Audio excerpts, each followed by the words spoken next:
video is another concern video po. Ang sabi niya is, "Good day po, Ma'am Cheryl. Matagal niyo na po akong taga-subaybay sa inyong programa dito sa YouTube channel. Gusto ko lang po sanang makahingi ng payo.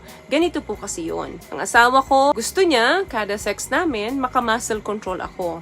Pero nitong nakaraan na buwan, di ko na magawa mag-muscle control. Kahit anong pilit ko. Pero pag tinatry ko sa daliri ko, nagwo-work naman. Dati kasi, madali lang sa akin mag-muscle control, pero now, nahihirapan na ako during sex. Sana mapansin po, hide na lang po ang identity. Nasasaktan kasi ako pag sasabihin sa akin ng mister ko na mag-muscle control ako dahil di ko na magawa during pagtatalik. As we age, humihina talaga ang ating pelvic floor muscle. Yan pong muscle na yan, siya po ang responsible kung bakit nagagawa natin yung muscle control. Hindi lang po aging ang dahilan kung bakit nagde-dysfunction yung ating pelvic floor. Nandyan po ang pregnancy, and childbirth, constipation, yung surgery, obesity, or pag-ubo ng ilang linggo na pero hindi nawawala. Kung mahilig ka magbuhat ng mga mabibigat, possible po na mag-dysfunction din ang ating pelvic floor muscle. So, ano po ba yung mga signs na may problema ka na sa iyong pelvic floor muscle? Napapansin mo ba yung biglang nauubo ka, nababahing ka, tumatawa ka ng malakas, then bigla kang maiihi? Hindi man ihing malakas pero tumutulo. Accidentally at hindi mo mapagilan na naglilik yung urine mo. Another thing, meron pa po yung mga incident na tipong naiihi ka or napupoops ka, hindi mo siya mapigil. Talagang lalabas at lalabas siya. Or pwede rin naman na pabalik-balik ka sa toilet. Minsan, yung pag-utot, nahihirapan ka na rin makontrol. Kahit pigilin mo ito, lalabas at lalabas talaga yung hangin dyan sa puwet mo. Sa mga kababaihan naman, alam niyo po ba yung prolapse? Yung parang may nararamdaman kayong bukol na nandyan sa bukana ng inyong puwerta. Yan, isa rin po yan sa sign na may problem ka sa iyong pelvic floor muscles. Yung pakikipag-sex ng masakit, isa rin po yan. Medyo ngawit or may nararamdaman kang pain sa iyong pelvic area. Kaya para maagapan or maiwasan po ito, yung mga nabanggit natin kanina na dahilan, iwasan po natin gawin yan. Yung gawin po lagi ang Kegel exercise. Proven and effective na po ito na nakakatulong para maging healthy at malakas ang ating pelvic floor muscles. Hindi lang sa mga babae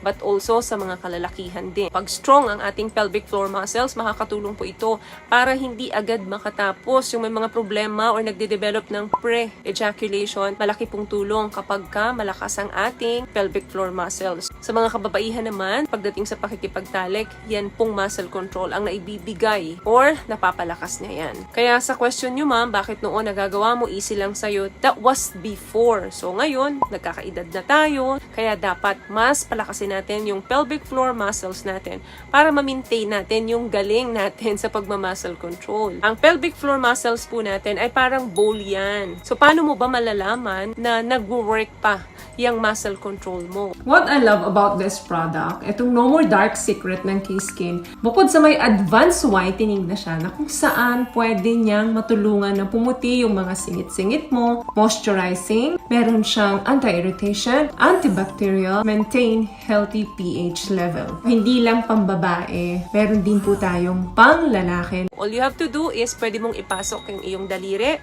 sa puwet ninyo, pwede yan. Then, i-point mo yung daliri mo papunta sa 3 o'clock or papunta naman sa 9 o'clock, ganyan. So, kapag nalilift niya pa yung finger mo, kapag ikaw ay nagkakaroon ng contraction, meaning, nag-work pa po ang muscle control sa'yo. So, kapag pinasok po, ang daliri, ulitin lang natin, is nakaturo dito sa 9 o'clock. Pag dito naman, nakaturo sa 3 o'clock. Baka baliktad po dyan sa inyo kasi cellphone ang gamit natin. So, pasok mo, ituro mo ng ganon. Kapag nagli-lift yan, kapag nag-contract ka, ginagawa mo yung muscle control, nagagalaw niya, nalilift niya ng ganon, meaning nag-work pa yan sa'yo. Huwag pong basta ipasok lang yung daliri. Kasi pag pinasok mo lang yan, of course, pag kinontract mo yung iyong puwet, makakaramdam ka talaga na magta-tighten yan. Instead, medyo iside mo ng ganon, nakaturo ka pang 9 o'clock. Paano po ba ang Kegel exercise? Alam niyo po ba yung pag pinipigil ninyo yung utot or inipigil natin yung pag-ihi? Yan po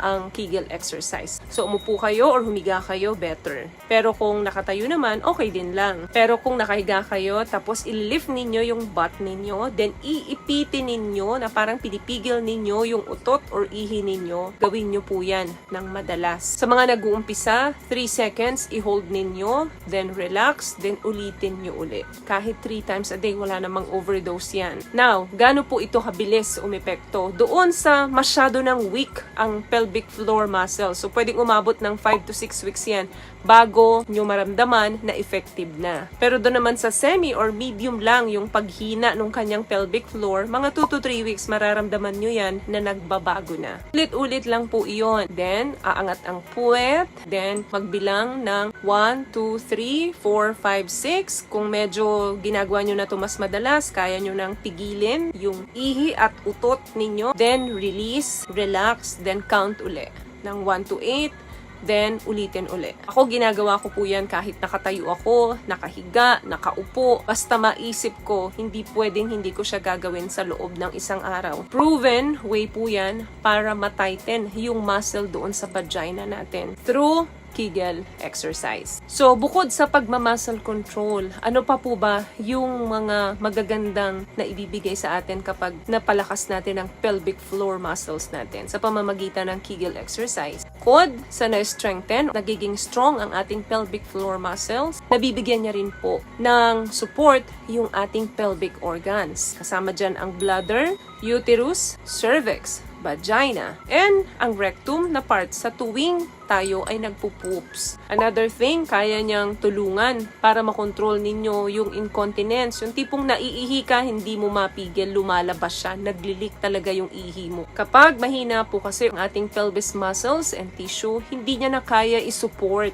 yung mga organs na nandyan. Kaya mas madali nang maging weak and ma-damage yung ating muscles and tissues. So, go for Kegel exercise regularly para mas pleasurable ang inyong pagtatalik ni Mr. at ni Mrs. So, yan lamang guys ang video natin for today. I hope nakatulong po ang mga tips na napag-usapan natin dito ngayon. At kung nagustuhan niyo po ang ating video, please give it a thumbs up, comment down below, and also share this video na rin po sa mga kaibigan na sa tingin niyong matutulungan ng video natin. Once again, palagi po kayong mag-iingat at palagi po kayong manalangin.